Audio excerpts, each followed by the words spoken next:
Lockdown से पहले गीता के घर का नजारा कुछ ऐसा था कि रोहन ऑफिस जाता था और शिवन स्कूल।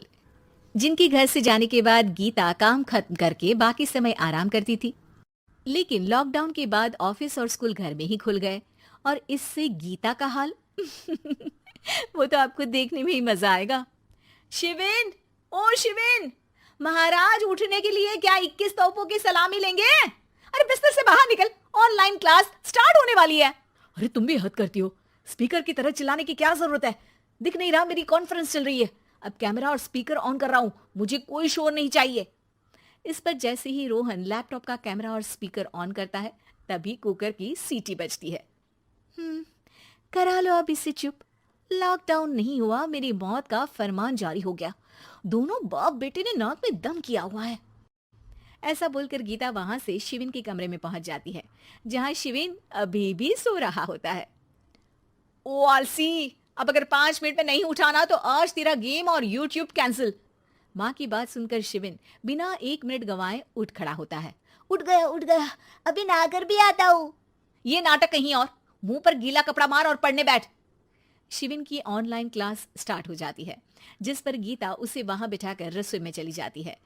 थोड़ी देर में उसे कमरे से कुछ आवाज सुनाई देती है, जिसे सुनकर वो कमरे में वापस आती है।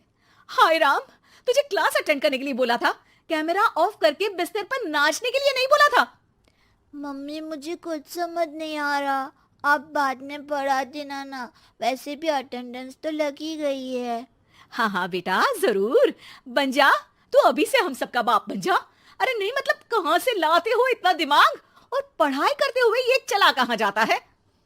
नाइस क्वेश्चन, दिमाग से पूछकर बता दूंगा। शिविन की बातों से परेशान होकर गीता उसे मारने के लिए जैसे ही आगे बढ़ती है तभी वो कमरे से बाहर भाग जाता है। अब शिविन आगे आगे और गीता हाथ में चप्पल पकड़े उसके पीछे पीछे पूरे घर में दोनों घूम रहे होते हैं। इसी बीच वो रोहन के पास पहुंच जाता है और शिविन को मारने वाली चप्पल रोहन के लैपटॉप पर जाकर गिरती है। ओए माँ! मम्मी, अब पापा को चप्पल मार रही हो? वो आज तक के रिपोर्टर, चुपचाप जाकर क्लास अटेंड कर ले, नहीं तो अगली तेरे पीछे लगेगी। इस पर शिविन वहां से चला जाता है, जिसके बाद रोहन गीता से कहता है, इस सर्कस के लिए कुछ बोलना चाहोगी? अरे क्या करूं, जब से तुम दोनों घर में रहने लगे हो, घर अपने आप ही सर्कस बन गया है और मैं तुम्हारी नौकर। कभी बेटी को संभालो तो कभी बाप के नखरे उठाओ। इन्हीं सब उथल पुथल में दिन बीतते रहते हैं, जिसमें हर रोज घर के अंदर कुछ नया सियप्पा खड़ा मिलता है, जो ज्यादातर शिविन और रोहन के ऑनलाइन स्कूल और ऑफिस से रिलेटेड ही होता है। एक सुबह, शिविन चल उठ, आज की क्लास जल्दी है। कैमरा ऑफ करके आप अटेंड कर लो। अरे ऐसे छित्तर पड़ेंगे, दादी नानी सब एक साथ याद आ जाएंगी। गीता की लाख मशक्कतों के बाद क्लास तो खत्म हो जाती है, लेकिन उसके बाद शिविन फोन इस्तेमाल करते हुए इंस्टाग्राम रील बनाने लगता है। रसोड़े में कौन था? तुम थी, मैं थी, कौन था? कौन था? हाँ, मैं गरीब हूँ। अरे ओ गरीब के बेटे, आजा, मैं बनाती हूँ तुझे गरीब। मैं बताती हूँ रसोड़ी में कौन था। पढ़ाई करने बोलो तो इनकी माँ मर जाती है, और ये पागलपंतियां जितनी मर्जी करा लो। गीता शिविन को डांट रही होती है, तभी रोहन बीच में बोल पड़ता है। अरे बच्चा ही तो है, इतना गुस्सा क्यों कर रही हो? बेटे का साथ देने की इसी एक कोशिश में अब शिविन के साथ साथ रोहन भी गीता के गुस्से की सूली पर चढ़ जाता है। अगर बेटे पर इतना ही प्यार आ रहा है तो इसे क्लास अटेंड क्यों नहीं कराते, इसका होमवर्क क्यों नहीं कराते?